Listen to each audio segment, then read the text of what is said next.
Well, listen, if you don't have anything to say, you blab. You just go on and on and on and on and on and on and on and on and on and on and on and on. Voters do not agree with these despicable women on The View. They are wildly out of touch with the vast majority of Americans, and frankly, they should seek immediate help. When there's a lack of substantial ideas, it often results in endless chatter, an incessant flow of words with little meaning. That's exactly the case with The View. The reality is that the voters are not supporting the loud and disconnected women who dominate that show. They reside in a bubble, completely detached from the lives of ordinary Americans, where their opinions are the only ones that seem to matter. For years, Whoopi Goldberg has presided over The View with an air of authority. She interrupts guests, bulldozes over differing viewpoints, and presents her own opinions as though they are incontrovertible truths. However, there was a moment that shocked everyone and shattered her grip on daytime television, all thanks to Karoline Leavitt. No one She's probably been put in there because, according to Donald Trump, she's a 10. You know that's what it is. I want to be clear, though. It's not her first job. It was her first press briefing. She worked in the previous Trump administration. She expected what would unfold. The episode commenced like any other. Smug laughter, exaggerated eye rolls, and a panel of co-hosts nodding along, perfectly in sync with the show's left-leaning narrative. Whoopi, as self-assured as ever, settled back, ready to dominate yet another conversation. The topic of discussion turned to wokeness, a term the show virtually idolizes and defends as if it's their lifeline. And let's be honest, it essentially is feeling invincible. Whoopi took the offensive. A smirk spread across her face as she pointed at Karoline and proclaimed, "Without wokeness, you wouldn't even have this job." Boom. The atmosphere in the room shifted dramatically. Tension filled the air. Even Joy Behar, who has made a career out of ridiculing conservatives, squirmed uncomfortably. Ma'am, I'm going to stop this interview if you continue to attack my colleagues. I would like to talk about Joe Biden and Donald Trump, who you work for. I am stating facts that your colleagues have stated in the past. Okay. Now, I'm sorry, guys. We're going to come back out to the panel. Karoline, thank you very much for your time.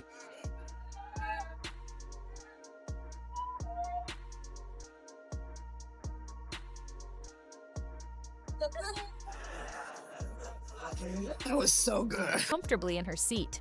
Whoopi's remark was not merely dismissive, it was a blatant attempt to undermine everything Karoline had accomplished. Despite the insult, the audience responded with applause, almost as if they were on autopilot. Some even chuckled, yet there was a palpable unease. It was as if the audience recognized that Whoopi had crossed a line, even if they were hesitant to admit it. However, Karoline remained unfazed. She didn't rush to defend herself or scramble for a witty retort. Instead, she chose a far more powerful. In a statement afterwards, this young lady claimed her, quote, on-air snub proves that you know who will not be treated fairly in the upcoming debate. Now, do you think this is going to make people doubt whether CNN can stay objective, or is this more the same of, everybody's against me, it's all rigged, I tell you. Is everything rigged? No, it's their MO. That's what they do. Rachel Maddow said last week, she's like, if the election is lost, it was rigged. If there's a debate, then the moderators are probably biased and they're prejudiced. Approach. She smiled. It was a slow, knowing smile that conveyed one undeniable truth. Whoopi had just made a monumental error. It wasn't arrogance, it wasn't overconfidence. It was the composure of someone who possessed the facts and intelligence to completely turn the tide, and that's precisely what she did. Karoline bypassed personal insults or emotional appeals and responded with cold, hard facts. Government spending reports, taxpayer-funded woke programs, and outrageous initiatives that no rational person could justify.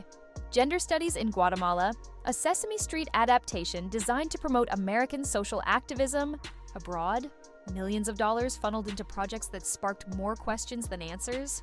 Karoline laid everything out with surgical precision, connecting the dots to demonstrate how wokeness had been weaponized, not merely as a social movement, but as a political instrument used to silence, control, and punish anyone daring to challenge it. Suddenly, Whoopi wasn't laughing anymore. This was a woman who had spent decades dominating conversations, steamrolling over conservative voices, and shutting down discussions before they could even begin. But now she found herself on the defensive. She shifted in her seat, Her usual smirk vanished, and her hands fidgeted, searching for something, anything to grasp onto. She opened her mouth, then closed it again. Once more. You know, we have seen cultural Marxism trickling its way through every institution in this country. The public school system, the higher education university system, Hollywood, big tech, the corrupt mainstream media that I fought against in President Trump's White House are indoctrinating my generation of Americans into hating our country, hating one another based on race and gender and all of this other BS. She opened it. But still, nothing came out. The audience, typically so quick to cheer her on, sat in an awkward silence. Even the most ardent View fans were unsure how to react. The energy in the room had completely shifted, and for the first time, Whoopi was at a total loss for words. The camera crew hesitated. Should they zoom in on her bewildered face or cut to a commercial break, hoping viewers wouldn't notice? But everyone did notice, and Karoline wasn't finished. If wokeness is genuinely about diversity and inclusion, she asked, her voice steady and calm, then why are conservative women the ones being attacked? Why do those who profess to preach tolerance become vicious when confronted with someone who doesn't conform? Whoopi had no answer. No sharp comeback. Most divisive and disgusting speech that any president, certainly in my lifetime, has ever given.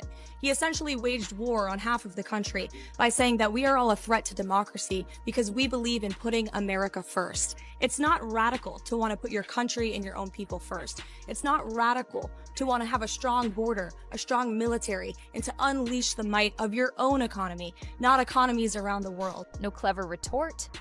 The silence stretched on, becoming heavier with each passing moment. In a desperate attempt to lighten the mood, Joy Behar tried to make a joke, an awkward, nervous attempt to ease the tension, but it was too late. The damage had already been done. For the first time in years, Whoopi Goldberg had completely unraveled on live television. And the internet? Oh, the internet erupted. Memes, reaction videos, and endless commentary flooded social media. Within minutes, Whoopi's stunned expression was plastered everywhere. But here's the kicker. This wasn't the first time her words had led her into hot water. Over the years, The View has become a litigation magnet, dragging ABC through controversy after controversy. From insensitive remarks about the Holocaust to bizarre defenses of questionable figures, Whoopi has been at the heart of some of the show's biggest scandals. But nothing has struck ABC harder than the recent surge of defamation lawsuits. First, it was Carrie Underwood, then Elon Musk, and now Karoline Leavitt. Each lawsuit piled up, making it increasingly difficult for ABC to ignore the damage being done. Let's take a moment to discuss Carrie Underwood. When she performed at Trump's second inauguration, Whoopi and her co-hosts ripped her apart. They didn't just criticize her performance, they launched a full-fledged character assassination, claiming she had ruined her career, aligned herself with hate, and transformed herself into a pariah. But Carrie didn't just sit back and take it. She retaliated in a way that The View never anticipated. She filed a $1 billion defamation lawsuit against ABC, specifically targeting Whoopi and the other co-hosts who had trashed her reputation on national television. It wasn't merely about safeguarding her image. It was about exposing the lies and holding the network accountable for the harm they had inflicted. Initially, The View dismissed it. They assumed Carrie, like many others before her, would back down or settle quietly, but they severely underestimated her. Carrie wasn't just any celebrity. She was a powerhouse in the music industry, with millions of devoted fans and the resources to take her fight all the way. She refused to be intimidated, and she was determined to ensure that The View could not escape the consequences of their smear campaign. When the case finally went to court, shocking revelations came to light. Leaked emails between ABC executives revealed that the attack on Carrie wasn't just an impulsive rant by Whoopi and her co-hosts, it was a deliberate strategy.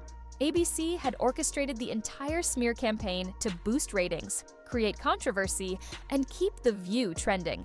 They craved outrage, they needed outrage, and they were willing to destroy reputations to achieve it. The emails detailed discussions among producers and network executives about how to frame Carrie as a problematic figure. They strategized. You know, listen, if you don't have anything to say, you blab. You just go on and on and on and on and on and on and on and on and on and on